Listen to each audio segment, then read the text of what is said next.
Welcome to Up and Adam. CeeDee Lamb on the show today, and somehow that infamous couch girlfriend phone situation came up. He also dives into his relationship with Jerry Jones, so stay tuned for that. We have a brilliant mind, Kevin Clark, of course, joining us from The Ringer. He is full of thoughts and love for the Jags, which is brilliant and amazing as we head into Week 4. And to get us set for Week 4, we have Boomer Esiason, or should I call him Boompa?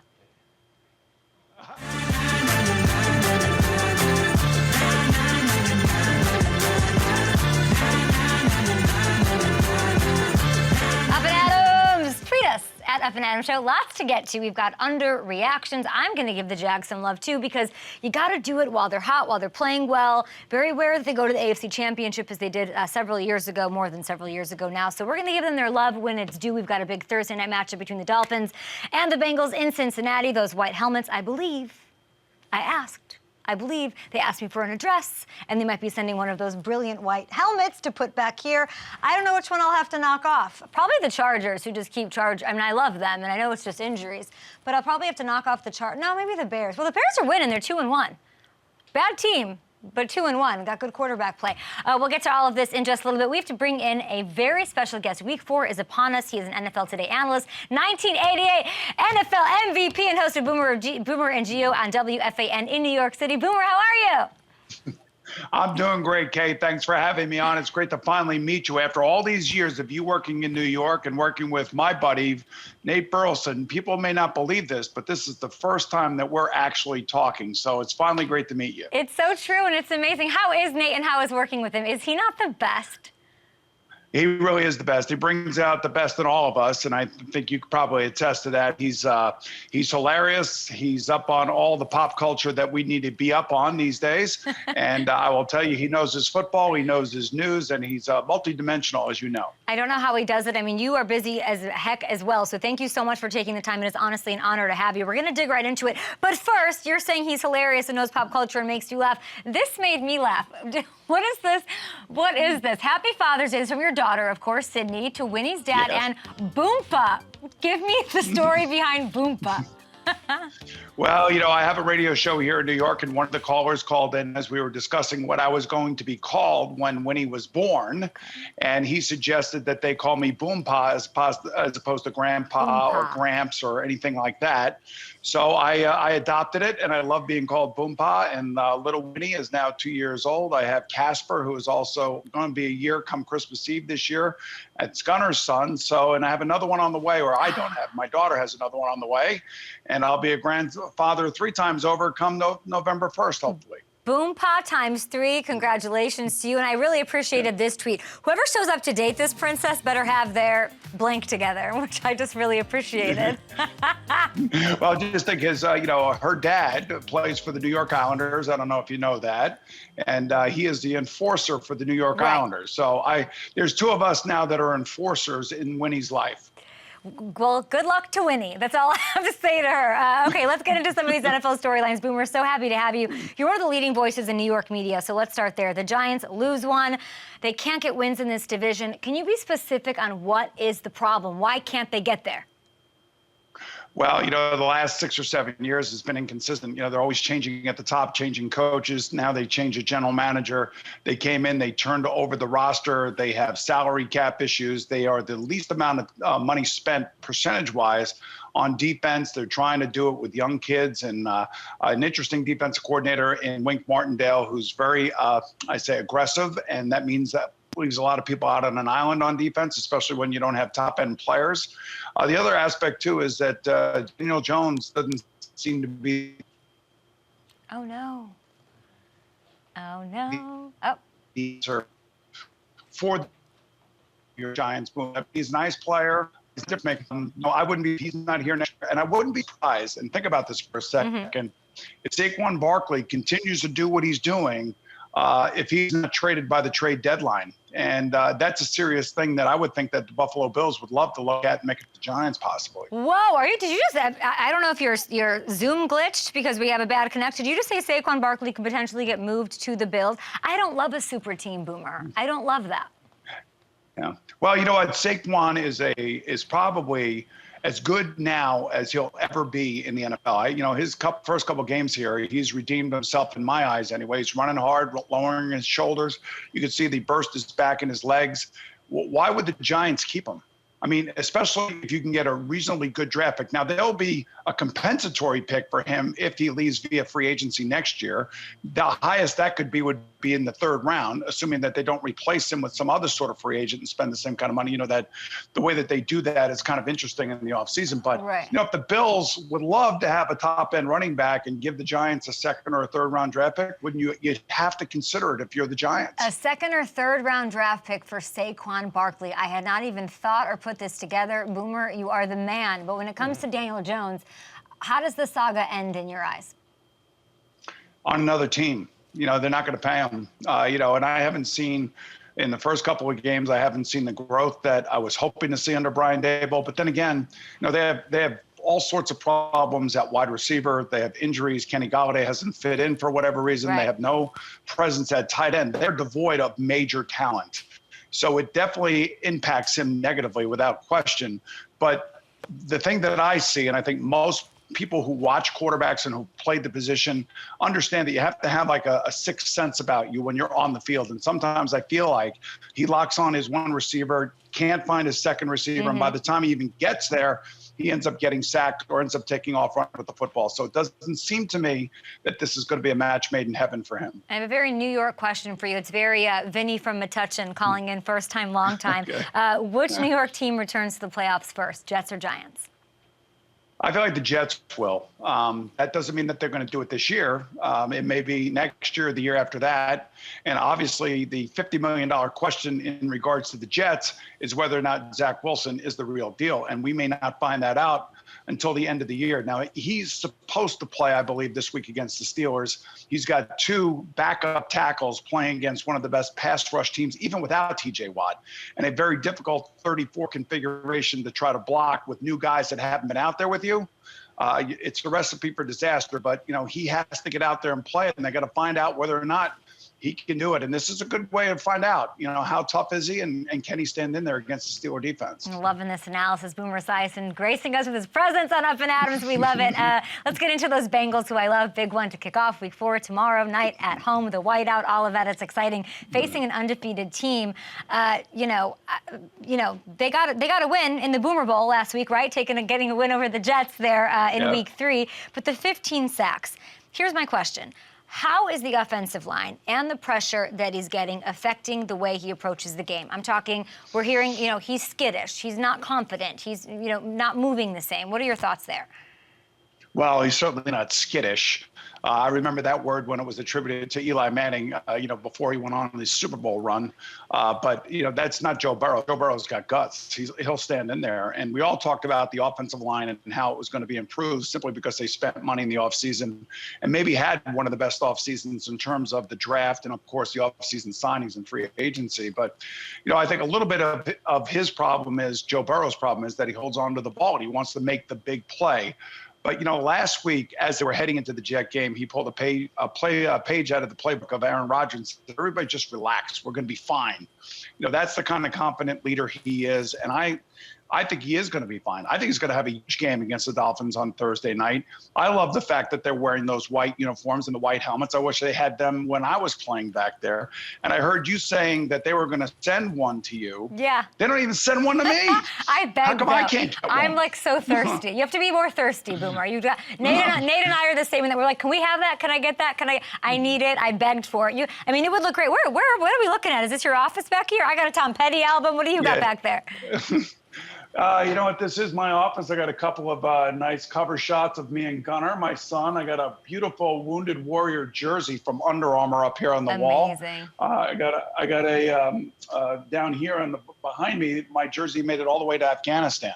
Oh, so wow. and the guys they were holding it up, huge Bengal fans and everything. So I got some cool pictures in my office here in New York. It's amazing. I bet those soldiers are rooting for those Bengals. And on the other side, Boomer, if the Dolphins go 4-0 after tomorrow and they knock off the Bills and then the Bengals, that is some serious unbelievable stuff going on. And it's more important and more personal to you and I because we have an undefeated lefty on our hands. Yes. You're a lefty. I'm a lefty. Talk to all the doubters out there. Boomer, Boompa, do it. Tell them about the greatness of the left-handed quarterback. Well, the greatness of Tua in particular. I don't know if you saw this, Kay. They actually somebody flipped the screen around and showed Tua throwing the ball right-handed. I saw it. And all right, so when you look at it, it looks really normal, but that is a left-hander bias. And I know bias when I see it. And I was very, very insulted by this. But Tua has been great. In the offseason, everybody was talking about Tyreek Hill's comment about him being more accurate than Patrick Mahomes. And I think what we're seeing that. The accuracy is there. He's always been accurate. The question is his arm strong enough? And because he's lefty, people look at it differently and they feel like, maybe it's not that strong. But he has proven beyond a shadow of a doubt that his arm is more than strong enough. And the amazing thing is I love his head coach, Mike McDaniel. I mean, he and Tua have really synced up really nicely, and they made that trade for Tyreek Hill and completely changed this team around. And the guy who benefits most from Tyreek other than Tua is Jalen Waddle. And you're looking at one of the more enjoyable teams to watch on the field. Now, I will say this about the Bengals. The same thing with the Bengals. Last year, when Jamar Chase got in there with T. Higgins and Boyd, they were unbelievable to watch. So I think Thursday night, we're going to have an explosive offensive football game. It'll be a great game. And that flip video pissed me off because I'm a left-hander. Who has the time? And I'm sure and everyone's responding to it. Who had the time to do this, think it's cute or whatever? And, you have Steve Young, you have Michael Vick, and now you have Tua. And I imagine at some point it needs to be flipped into a superpower instead of I don't know, it's unconventional, it's not cool. And is it something that sort of gave you a chip on your shoulder, Boomer, when you were playing? Because you had to address it all the freaking time. Yeah, it could drive you crazy a little bit. But I think the point that was being made by this video that you guys are showing right now is the fact that if he were not left-handed, you would think that he looked great on the field and he looked normal on the field. So I think somebody was really trying to get behind to it and support him. Right. And because he looks a little bit different left-handed, there are going to be those people out there that are going to criticize him. But like I said, his play is the proof. I mean, the proof is always in the performance, and the performance speaks for itself. And that addition of Tyreek Hill, when they made it initially, I was wondering whether or not Tyreek was going to be happy. The one thing I can tell you, that guy is as happy as I've ever seen him in his entire life, living the life down in Miami, playing with Tua and playing with Mike McDaniel as head coach. He's loving life at this moment, and he's going to try to make life difficult for Eli Apple come Thursday night. I know those two are really they got some beef from the AFC Championship game last year. Boomer, we'll let you go that you've spent so much time with us and we appreciate it. What's the storyline that you're looking for? We could talk Lamar. Do you have thoughts on that? He obviously looks like an MVP. There's Chiefs, Buccaneers. We had Bieniemy and Mahomes. I heard you talking over the highlight on CBS on Sunday. Yeah. What do you want? What are you looking forward to? Patriots, Packers? You know what? To me, I don't know about the Patriots and the Packers. I think the Packers would probably kill them simply because, Mac Jones is not playing. It's going to be Brian Hoyer. Lamar Jackson, love what he's doing. He's betting on himself. And you know what? He's trying to make it better for the other players in the league. I think that both Kyler Murray and Russell Wilson signed contracts that he's not happy with. He wants the contract that Deshaun got. And if he gets that contract, then just think about the next set of contracts that come after him. That would be Justin Herbert, and that would be Joe Burrow, and that would be, of course, Trevor Lawrence down in Jacksonville. So I love Jacksonville's story with Doug Peterson. I think it's a great story. Some of the older quarterbacks are trying to find their way with their new teams, like Matt Ryan in Indianapolis. They needed that win on Sunday against the Kansas City Chiefs. That was huge for them. Took some of the pressure off of them. But you know what? For me, it's about Thursday night, and it's about two young, great football teams that should be exciting to watch and put up a lot of points. Sounds like you're in New York, Boomer, with that ambulance popping by.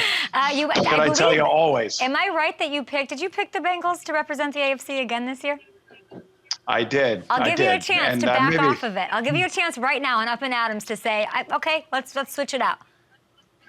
Listen, Kay, I'm going to pull a page out of Joe Burrow's book. Relax. They're going to be fine. Don't worry about it. Their defense is really good. They've been in all of their games. The defense has kept them in the games. Their offense has taken a while to get going. And a lot of that is attributed to new offensive linemen that have to get used to playing with each other. And the quarterback's got to get rid of the ball a little bit quicker. I'm telling you, they're going to put up 30 points on the Dolphins on Thursday night. Mark my words. Mark my words. Well, that's called a mic drop, Boompa. We appreciate you stopping by. We know you're super busy, so thank you. Give my best to Nate. Enjoy Sunday's action and tomorrow night's action, of course. Thank you so much. My pleasure, Kay. Anytime. Have a great day. Thank you. You two lefties unite. We'll be back after this because I sit down with a guy who had a left-handed catch on Monday night. CeeDee Lamb. Oh, that was a beautiful one. Why am I screaming? I don't know. I'm sorry. I'll stop. He's got the Commanders this week. We talked about Jerry Jones, division rivalries. We talked about, you know what? He brought up the drop. I didn't bring up the drop. Are we going to break? You could just say, I saw Devontae Smith light them up last week. He did. I know. Yeah, he did. Facts. He did. I'm trying to get you in trouble here, CeeDee. I am. You are. It's true. I sit down with CeeDee Lamb. I made him laugh. I've talked to him before. I didn't make him laugh then, but maybe he was tired. He told me he just woke up from a nap, but do not miss that. It's coming up here on the show. Boomer Esiason was incredible. What did he say that the Bengals were going to win by or put up 30? What did he say? Brian doesn't know. It's okay. Week 4 begins tomorrow. What did he say, Conrad? They're going to drop 30. I thought he said win by 30. Okay, got it. But still, he's confident that they're going to be representing the AFC in the Super Bowl. Week 4 begins tomorrow night. Yes, those Bengals host the Dolphins. You can earn a share of $15,000 in cash prizes courtesy of FanDuel and Amazon Prime Video. Enter the Prime Video Pick'em. Hey, here's what you do. You go on, you say, hey, yeah, I'll answer 10 questions about the game, and fans who answer the most questions correctly win a share of $15,000 in cash prizes. It is simply that easy. Visit FanDuel.com to enter. Through 3 weeks of the fantasy season, time to be patient or time to absolutely hit that panic button on players who are underperforming. So let's figure out who enters this gorgeous Vegas-looking panic room that we found on Stock Imaging. It is time to enter the panic room. Here's a guy that you might be panicking on. His name's Justin Jefferson. How did this happen? I don't know. Because you're obviously not benching or dropping him. Should you panic and trade him? The numbers... They aren't pretty for someone you drafted in the top 4, right? After his week 1 explosion, 9 catches for 64 combined over the past 2 games combined. His next game is against the Saints, so he's probably going to get that Marshawn Lattimore treatment. I'm going to say don't panic. You can't. You're not going to get back worth what you invested in him at the draft price you paid for him. Close the laptop. Do not send weird, panic, you up, can we talk, can you hang out, text to anybody to send draft offers or field them from anybody. Take off your swiping, take off your however you deal with the fantasy trades. This is one of the best wide receivers in the fantasy game and in the NFL. And if anyone could find ways to get him the ball, I do think that man is Kevin O'Connell. Okay, who else are we panicking on? Tom Brady. Ooh. It's not pretty. He's averaging less than 230 passing yards a game. 3 touchdowns the last 2 weeks. He ranks 28th in scoring at the quarterback spot. By the way, that is behind Mitchell Trubisky and behind Baker Mayfield and behind Geno Smith. And yet I say, don't panic. He gets Mike Evans back. He possibly gets Julio Jones back. I know he's dealing with some stuff. Godwin will eventually, hopefully comes back. Plus, he has the easiest strength of schedule. That's really why I'm saying this for the rest of the season. I think the turnaround starts on Sunday night. It's a game where they're going to need to keep up. They're going to have to throw up against the Chiefs. So this is remaining empty. We are not panicking on Tom Brady, and we are not panicking on Justin Jefferson. Now, Travis Etienne might be a different story because he is close to the 40th ranked running back in fantasy. He's averaging 6.4 fantasy points per game over the first 3, 26 rush attempts over the first 3 weeks. James Robinson has twice as many and has scored in each of Jacksonville's 3 games. I'm going to panic here. Enter the panic room, Etienne, because this is Robinson's backfield. When they drafted Etienne, I love Etienne as a player, but I thought to myself, you have James Robinson, you have a top 5 rusher. Why are you even drafting this guy? And, he's getting all the carries. It's going to be hard for Etienne to live up to where he was drafted, which you took him in the 3rd or 4th round if you grabbed him, and you can't start him right now. Darnell Mooney is our next victim. He might not have been the trendiest sleeper pick this offseason, right? But he has 4 receptions for 27 yards. Everyone was talking about him like he was on everybody's list. Everybody loved him. he's on a team that simply, how do I put this? They are allergic to throwing the ball. They just refuse to do it. They're stubborn about it. The Bears are running the ball 65% of the time.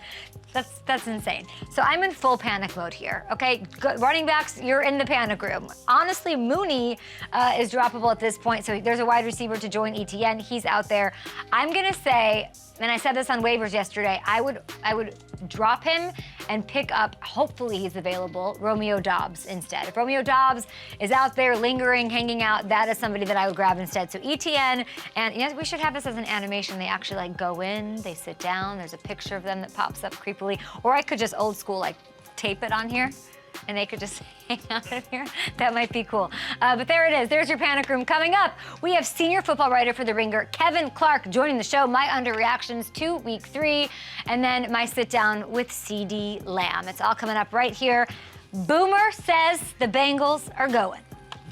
Kevin Clark will be joining us shortly. It's time for underreactions, but are we underreacting to what Boomer just said? Why haven't I? Is it because I live in LA now? Let's bring in Conrad Company.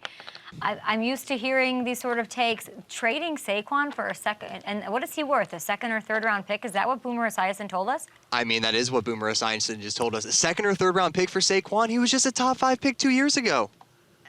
3 years ago, I guess now. You know what? My only issue with it, and it would be a smart, savvy move by the Bills, of course. I don't like super teams. It's harder for me to root for, and I love Josh Allen, I love everybody up there.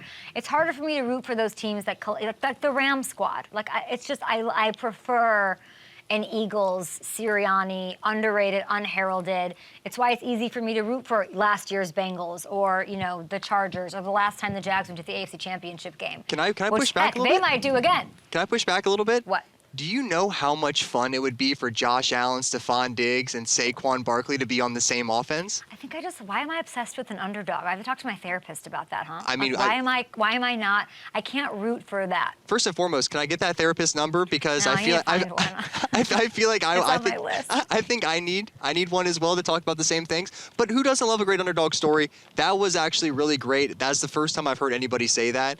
I would also be very surprised though that Brian Dable would go, "Hey guys, I know I left. Here's Saquon Barkley." Well, here's what, this is what I told you yesterday. And who were we talking to that I had? Darius Butler. Yeah. I said, stop showing me footage of how great Saquon did and how he's back and he's comeback player of the year. Because it doesn't matter if you can't get a win in 11 games against the Cowboys or if your record against the NFC East just sucks. It's trash. So when you improve upon that, then get me excited about you because I feel very New York-y. I lived there for over a decade. So I would like to root and get behind them. Let's get to some of these underreactions. But yes, Boomer came on our show. Maybe we could clip that off and we'll play it at the end of it or get that out there. We were losing him, so I didn't think I was hearing him correctly, but he said that he thought Saquon would be dealt. He thinks Daniel Jones, of course, will be on another team in short time. And then he also, loves the Bengals and loves a left-handed quarterback named Tua Tagovailoa. That makes sense, of course. Okay, some underreactions. Is someone texting you, Brian? Conrad's texting you, okay? We have Kevin Clark on the show in a bit, but some things that we need to that I thought were a little bit underreacted or under-talked about heading into Week 4. Lamar Jackson. I know everyone's talking Dolphins, Bills, and everyone's saying, yeah, he's an MVP candidate. We are glazing over it. We are missing it. Are we just used to this? Or we just not think it's that cool, or we just are rubbed wrong by the fact that he doesn't have an agent, or what is going on here? He's the highest rated passer, touchdown pass leader, just ripped off 100 yards on the ground while everyone was distracted by Bills Dolphins. He was messing everyone up. Lamar became the second player ever to have 4 touchdown passes, 100 rush yards, and a rush touchdown in a single game last week. That's just him and Randall Cunningham hanging out. Doug Peterson, immediate impact, another thing everybody's underreacting to. Trevor Lawrence completed close to 60% of his passes last year. Want to know what he's doing right now? Close to 70. That's quite an uptick in to start a season. Trevor looks incredible. He led the NFL in turnovers last year. He had 22. How many does he have through 3 games? 1. won this year. So we need to give Doug Peterson some credit. Is that all it takes? You know, obviously, I'm not trying to minimize it, and this has nothing to do with Urban Meyer. And Kevin Clark actually agrees with me because I listened to his podcast yesterday. You bring in someone who has pedigree, somebody that has control, someone players want to listen to, somebody that's a Super Bowl champion, and, you know, wears a visor, and it can go a long way and make a difference. The last thing they were underreacting to, the Bears and Broncos, they're bad teams, but I do want to celebrate the fact that they're both 2-1. How did that even happen? The Bears have 45 pass attempts through 3 games this season. They're allergic to throwing the ball. The fewest pass attempts by a team through its first 3 games in 40 years. Not a single Bears player has 100 receiving yards through 3 games this season. The Broncos have scored 3 touchdowns this year. 6 individual players have more touchdowns this season than this entire Broncos squad. We've got this Hackett thing, this sloppiness, this like timeout stuff going on, but they're still 2-1. They might not be great. And you know somebody who said that they weren't great or weren't going to be great, and to make your expectations normal for the Raiders and the Broncos is our next guest. Let's welcome in senior football writer and host of the podcast Slow News Day, which I listen to regularly for The Ringer. Kevin Clark, how are you? I'm doing great. Thanks for having me, Kay. I'm so excited to be here. Thank you for being here. Love your work, of course, and it's a treat to have you here. So one of the most surprising stories in the NFL right now is this Jacksonville Jaguars squad. I listened to your pod just yesterday. What's your take on their early success this season? I saw it coming because Urban Meyer was maybe the worst coach of, I don't even know how you want to call it, the salary cap era. Let's go back 25 years, whatever it is, even longer.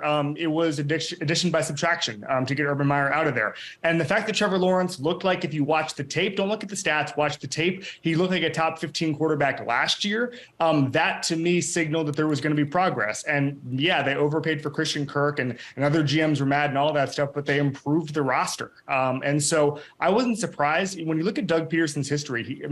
He can turn around teams really quickly. I mean, the Nick Foles Super Bowl, I know that we all talk about it and we all say it's a miracle story or whatever. There was a reason that team got that good that quickly when they got a backup quarterback. And the reason was they basically had a second training camp in January. They basically retooled on the fly. I mean, I've talked to Doug about this. They basically got with Nick and said, what do you like? What do you not like? And I knew when Doug comes in and inherits Trevor Lawrence, that he's going to be able to sit down with him and say, okay, what do we need to do to fix this offense? There's very few quarterback coaches better than Doug Peterson right now. And I saw this coming, at least maybe not to this degree, but I knew they'd be sort of an 8-9 win team, a professional team, an NFL team, which they weren't last year, Kay. Are they a playoff team? Yes, I think so. Because I had the Dolphins as my 7th seed coming into this season. I'm upgrading the Dolphins. I mean, look at the playoff, like the 7th seed. I mean, like that, there are no games that, I guess you could say there could have been an email more than the 7-2 game on Saturday afternoon, whatever it is. So there's some bad teams who've snuck in there, and the Jaguars are better probably. I mean, they're better than the Raiders were last year. We know all about that with the tie. Probably better than even maybe the Eagles were last year, certainly not this year. But when you look at the 7th seed, there's some teams that can sneak in there, and I see this Jaguars team as better than those teams. I mean, I think going into the season, everyone is obsessed with the AFC West. You not so much. Yeah. So you sort of called, and it looks the South is more interesting, at least now. And do you project that sustains itself? Well, I mean, I think that the AFC West in particular, I just didn't see it. I think we overreacted. And I went on the Bill Simmons podcast right after the Russell Wilson trade. And I said, what did the Broncos just do? They went from 4th best quarterback in the division to 3rd best. And the roster is not good enough to compete with the Chiefs. It's not good enough to compete with the Chargers. And so when I looked at the landscape, I said, this is just not an upgrade. And I think we all, I mean, it is a quarterback upgrade, but it's not a team upgrade to get them in the elite of the elite. And the barrier to entry, Kay, as you know, in the NFL right now, when you have the Packers, the Chiefs, the Bills, look at those rosters. Like the Broncos were not in the mix there. And so I see the AFC West. I mean, I just don't, we overreacted to the Devontae Adams trade, overreacted to the Russell Wilson trade. It's still the Chargers and the Chiefs, and the Chargers are in a rut of bad luck right now. If I just want to watch the chaos right now, it's the AFC South for me. Like that's the most interesting division in football. Don't give me this top heavy division out West. Give me absolute chaos. Give me the Texans still in the mix. Give me the Indianapolis Colts, who every time I watch every Sunday on Red Zone just so I can see every game. Every single play I saw was Matt Ryan just sort of plodding along, getting hit and saying, okay, well, the Colts look terrible, but it was special teams mistakes by the Chiefs. The Colts hung around, and all of a sudden, everybody's bunched up there. I love the AFC South because anything can happen at any single point. I mean, the AFC South kicked the AFC West ass in week 3. Yes. Like across the board, took care of business, and you love to see it. And the Chiefs, by the way, had 10 days. What are you doing in 10 days? 10 days. And then Bieniemy and Mahomes, like they've got a brouhaha. Like what is happening on the sidelines there? They always seem they get got. They always get got in these games. I picked the Colts in that one. Let's flip over to the NFC here. So your Jaguars, as I'm going to affectionately call them. My Jags. Your Jags. At least for now, they take on the Eagles this weekend. Are you surprised by the Eagles' 3-0 start this season? Not if you look at the schedule. I mean, it's almost like college, Kay, where we're looking around and saying, okay, USC is really good, but who have they played? The Lions are a tough team, but you should beat the Lions. The Commanders, I don't consider, to go back to the college analogy, a Power 5 win at this point. But they've beaten the bad teams, and I think that's what you do. And I think that we overrate kind of statement wins. I mean, like, is anyone seriously suggesting the Colts are better than the Chiefs? No. I mean, this time of year, lack of training camp, lack of offseason activities, September is almost an extended preseason for some of these really good teams. I think you're seeing that. You saw that in week 1, certainly in the last 2 years with the Green Bay Packers, where they're just kind of sleepwalking through it. And so I'm not surprised the Eagles have a good enough team to beat bad teams. They're going to, if you look at the schedule, I mean, I was going through it yesterday. I don't really see a juggernaut on that schedule till November, something like that. So they're the type of team that wins double-digit games easily. I don't know, to go back to what we were talking about, there's a top-heavy kind of elite in the NFL right now. I don't know if the Eagles are in it this year. I think they might be a year away from it. There's 2 ways to do it. Either you have an elite quarterback, or you have a top 3 roster in football and a good enough quarterback, and it all kind of works in concert together. I don't know where the Eagles are at this point, except I know they're going to win the division. I was not moved. I was at, just as a spectator of the Giants and Cowboys the other night. I was not moved by that. I did not call Howie Roseman and say, look out, here come the Giants and the Cowboys. Didn't happen. And so I believe in this Eagles team as a runaway division leader, but I don't believe in much beyond that. I'm not surprised they're this good because Howie Roseman is one of the best GMs in football. And I think the ability for him to take a step back a couple of years ago and say, we're going to retool, like there's very few people I trust more to build a good roster than him. The amount of draft capital they have, it all makes sense. I mean, everything they did in the draft the last couple of years all worked together. So no, I'm not surprised they're taking the step, and I won't be surprised next year when they take the next step and get into that kind of Final Four level type team. He's such a fun study, Howie Roseman. He does these things very much his own way, and I've stopped questioning it. I've learned to stop questioning it. Even bringing in Sirianni, not that it was completely his decision, but I was like, what are we doing here? And then, of course, these guys will run through a wall for this guy, even at the end of a season that they're not winning. Cowboys are interesting, though. Of course, we'll see what happens when they do get Dak back. When they got Javon Curse back, I think that's being under-talked about, Michael Gallup and company. Let's talk about Miami. The game's not in Miami tomorrow night, but I was listening to some Low News Day yesterday, and you had an interesting weather take on advantages. And I know that we didn't say that we were going to bring this up, but give everyone your take on that, because I think it's really interesting. So I lived in Miami. I went to University of Miami. I've been to a lot of Dolphins games, a lot of Hurricanes games. And they built the roof. I think it's an indictment of like the Dolphins franchise over the past 5-6 years. So they put the roof on there a while ago. And nobody has seemed to notice that the opposing team was supposed to be hotter because the quarterbacks were Ryan Fitzpatrick, going back even when there was no roof at all, the opposing team was going to be hotter. And that was, Cleo Lemon was quarterback, Jay Feely, all those guys, and Trent Green, whatever, John Beck. Nobody noticed that the opposing team was supposed to be hotter. Now, John Beck, 2nd round pick. Let's go. BYU. I think he's a quarterback coach now. But anyway, you get to a spot now where they have this good roster and all of a sudden teams are complaining about the heat. That's a good thing. That's a really good thing. And, we had Dominic Foxworth on the show today, and he was saying that, you have weather advantages when you go to Buffalo. Like the Bills have weather advantages. Nobody has enough snow cleats. Nobody knows how to play in it. So if the advantage in Miami is that the opposing team in September and even October, it's getting hotter. It's still really hot in Miami in October. I've spent a lot of time there. That's a good thing. It's a good thing to have a good enough roster to actually have this kind of home field advantage, Kay. And I think you're going to see it over and over again. And then the way they played, where the Bills ran 90 plays and the Dolphins ran 39, that's how you use the heat to your advantage. I love this. Mike McDaniel understands the elements, same as you would if it was a snow game, same if you would, Dominic brought up the Bills-Patriots game last year was really windy and the Patriots barely threw. You adjust to the weather. That's so what you true. do. Why is Bill Belichick the best coach of all time? We've seen all of the mic'd up stuff where he's saying, hey, the roof's open. That means the wind is going to be a half a degree going this way, all of that stuff. You use the weather to your advantage. And Mike McDaniel did that on Sunday, and that's why I'm encouraged. And the fact that the Bills fans were so rattled by this is hilarious and just shows you how far the Dolphins have come. Bills fans, that's Kevin Clark. You can put your venom towards. He's the senior football writer and host of Slow News Day for the Ringer. Read my Ken Dorsey profile, Bills yes, fans. Yes, everybody go listen. And I especially loved your episode. We have to say bye now, but you and Ed Reed were really fun. He's so fun to talk to and hang out with. And he had some really interesting, compelling thoughts about Lamar Jackson, the whole contract situation. So please go download Slow News Day and get all of your info from the Ringer, as I do. Thanks, Kevin. Thanks, You're so passionate about the weather. I love it. CeeDee Lamb joins us next. We did not talk weather. In fact, we talked left-handed catches. I didn't even want to bring up the drop. He did it himself. He says it will haunt him. You won't want to miss this. It's all after this right here on Up and Adams. I could talk to Kevin all day. He's so passionate. He's a GOAT in all reality, however you want to put it. Everyone's going to remember Jerry Jones. So any opportunity I get, to chop it up with him. Well, what do you say after that one-handed grab? Good catch. It wasn't nothing really, it wasn't. Back on Up and Adams, you know that music. Grizz bringing us into the segment. LeBron James tweeting, OMG, CeeDee. Is that a goat emoji from LeBron James? Wow, a lamb. Oh, okay, not a goat emoji, but soon to be goat, potentially, with CeeDee Lamb, the #1 wide receiver for the Dallas Cowboys. You've got LeBron tweeting you. That's a lot of pressure. You've got the #1 role with the departure of Amari Cooper. Did you guys know CeeDee Lamb is the youngest wide receiver in that room? A lot of pressure and a lot on him, but no one's tougher on CeeDee Lamb than the Lamb himself. CeeDee Lamb last night. Oh, stay dangerous. I know they watch. CeeDee, how are you? I'm good. How are you? Good. Thank you for making the time. I bet you're tired, huh? Oh yes. I actually just woke up from a nap just now, maybe 20 minutes ago. But when I tell you, what's the record for the people in the back? Oh, we 2-1 right now.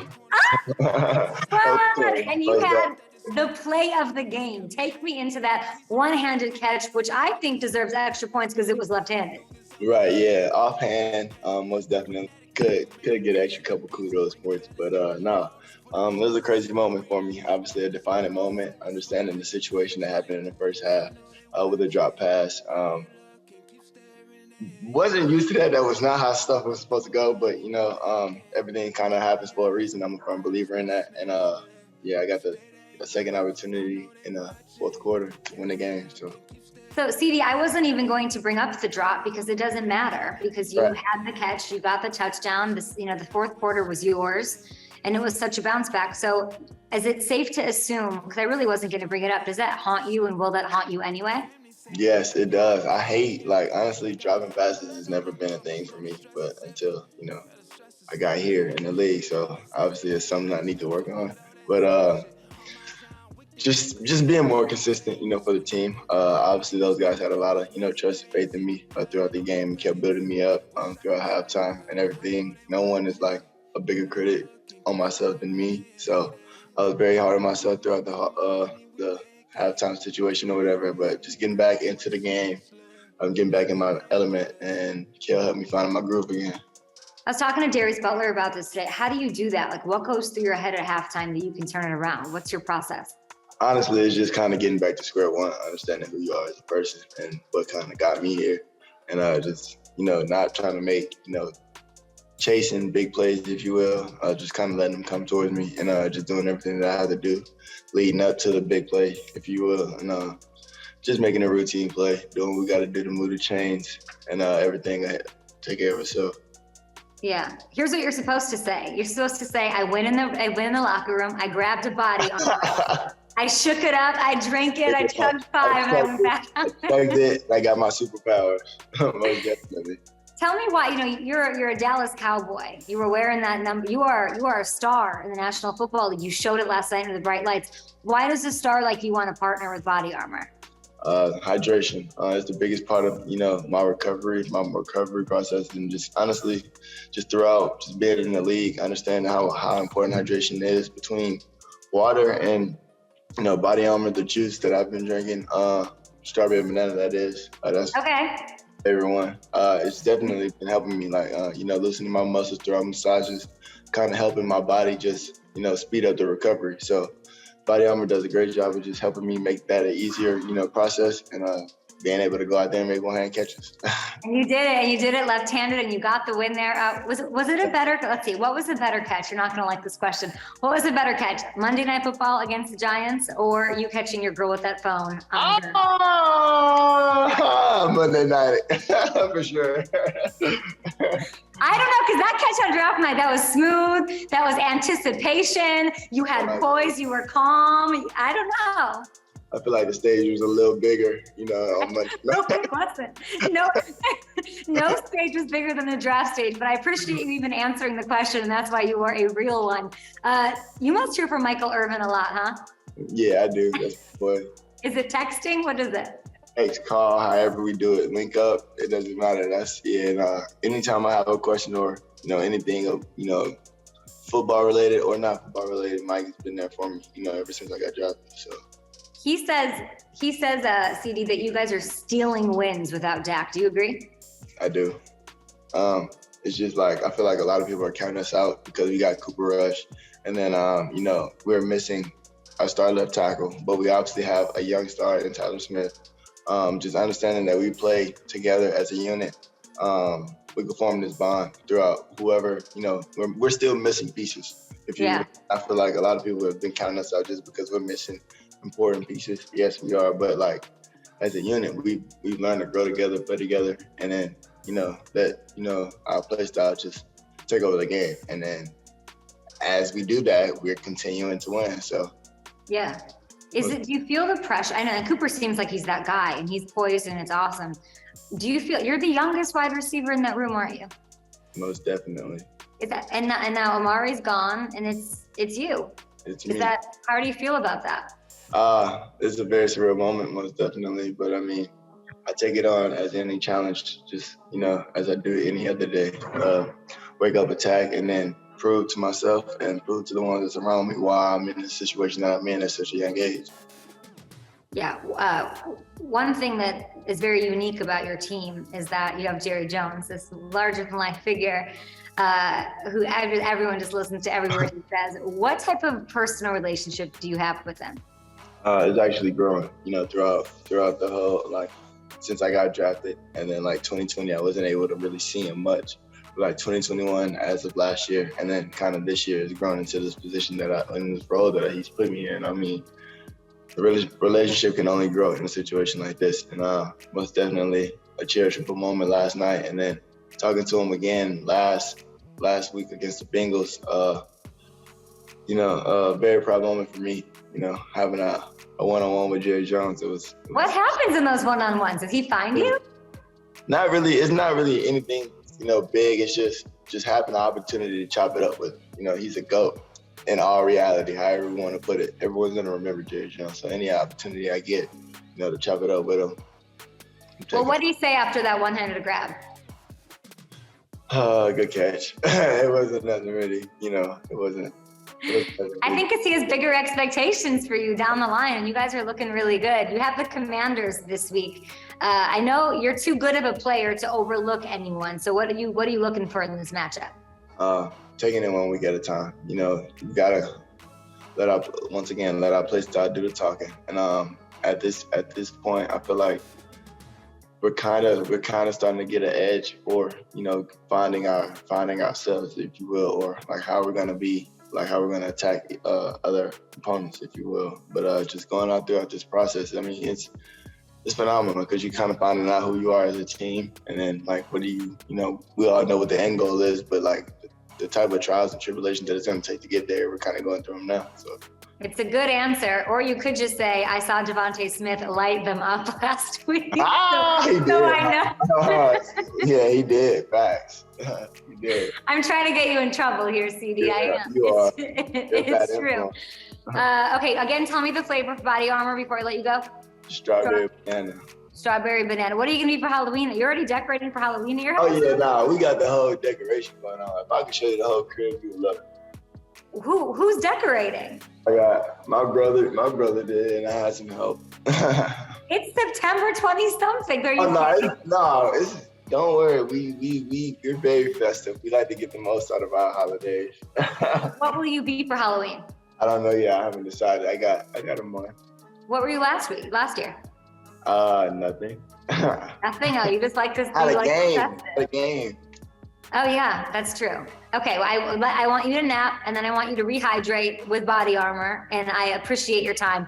And I really just want to say that I cover all 32 teams, as you know, and they're all so full of pressure and so crazy, and the Cowboys more than any other team, and it really feels like y'all are enjoying it right now, and I just want you to enjoy it because that's how you'll get far. Seriously, keep having fun like you are. Most definitely. Thank you. Yes, ma'am. Thank you. Bye, CeeDee. Congratulations. Thank you. Bye. Okay, I love CeeDee Lamb. And I've talked to him before, and something about him, probably because he bounced back and got that huge win, took a nap, drank his body armor. By the way, shout out to body armor for giving us some time with CeeDee as you bring in Conrad here. He was a delight, huge fan, quiet but not. You think, I guess you think the generalizations of wide receivers, you get that Michael Irvin, right? Who's out there shouting on first take got yesterday. a little dog in him. Yeah, and CeeDee certainly does, but he got a little lamb in him too, and I really like that. I mean, CeeDee Lamb is the best, and he's obviously such a great conversation, but just a good guy to root for. I mean, I really like CeeDee Lamb. I've always liked him since back in Oklahoma. He is such a great athlete, but I mean, he's now the #1 leader. You said it. He's so young, but now he's leading this group on the biggest team in America. He's tough on himself, which I like, and he sees that every day. And that drop is going to haunt him. That first half is going to haunt him.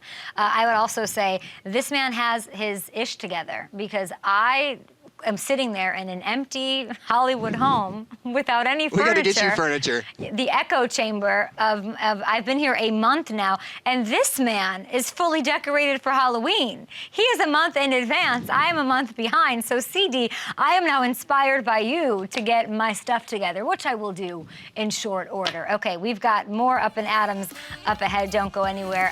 What a great show. Let's talk Rihanna next. Brian says some call it no furniture. Others call it a minimalist decor aesthetic. And I appreciate those others, and I am among them. I will have furniture. I have a bed. I don't have like a bed frame, but bed frames are overrated anyway, and that's fine. You know what's not overrated? Zach Wilson, and he is making his return. That's right. That's the latest news. It broke during our show. I think we have a tweet. Do we have a tweet so I can read it? Okay, this is exactly it. Coach Saleh, so he was at the podium, and he announced that quarterback Zach Wilson is medically cleared to play, and if all goes well this week, he will start Sunday. Sunday they have a game in Pittsburgh. I'll say this. This could be the sign, and we're headed into week 4. It's still nice and early, 18-week season. Exciting time for Jets fans. That's all I'm going to say here, because you got rookies, Garrett Wilson, you got Breece Hall, and those two, even without Zach Wilson, have been playing well. So those are some positive things. Now you see what can Wilson do with these young guys to elevate their game, get some chemistry going, and maybe Boomer will be right. The Jets will be the first of the New York teams to make it back to the playoffs. Thanks, guys.